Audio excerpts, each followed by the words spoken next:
Hey everybody, so we're still going through this book right here, chapters 4 and 5. Last time we left the companions, our little traveling party, they'd all gotten back together in the end of the last home. Fight broke out. Wasn't technically their fault, but they were kind of in the middle of it. They jumped out the back door through the kitchen.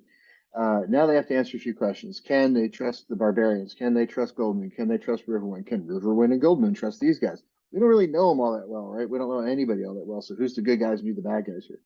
All we know is that they're really good in a bar fight. And along the road, took out some goblins. So, now we've got a party of people who have killed some guards. They found the blue crystal staff. The blue crystal staff actually kind of healed somebody. They don't know anything about it. Is it a sign of the true gods? Is it not?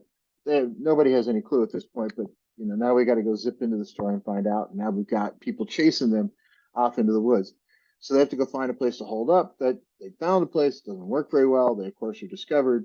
That shoves them out again. Well, now they've got to escape town, and that's great. Getting out of town is awesome, right?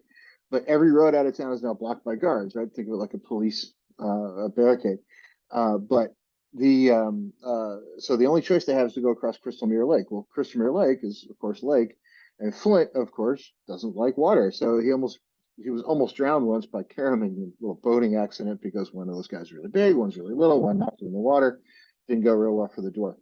So there's a little discussion about whether or not they're going to take a boat that's full of a grumbly dwarf and a bunch of arrows, goblin arrows flying back and forth, and Tanis is shooting the goblins. The goblins are fighting back.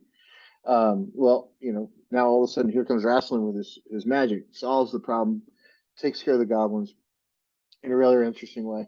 And then all of a sudden they look up and there's two constellations missing. Well, like we have constellations that we've assigned, Krynn is no exception. But two of them have suddenly vanished from the sky. Of course, the Queen of Darkness and that of the Valiant Warrior.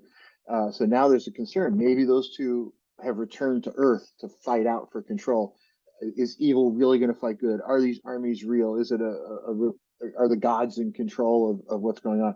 We don't have any idea yet, right? But it's been a fun thrill ride, so we're going to keep digging into it and see where it goes.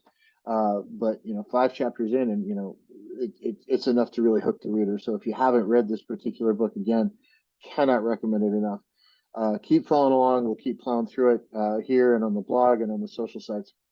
Again, all of our social media is managed through the One for All social system that keeps all your dashboards in one place.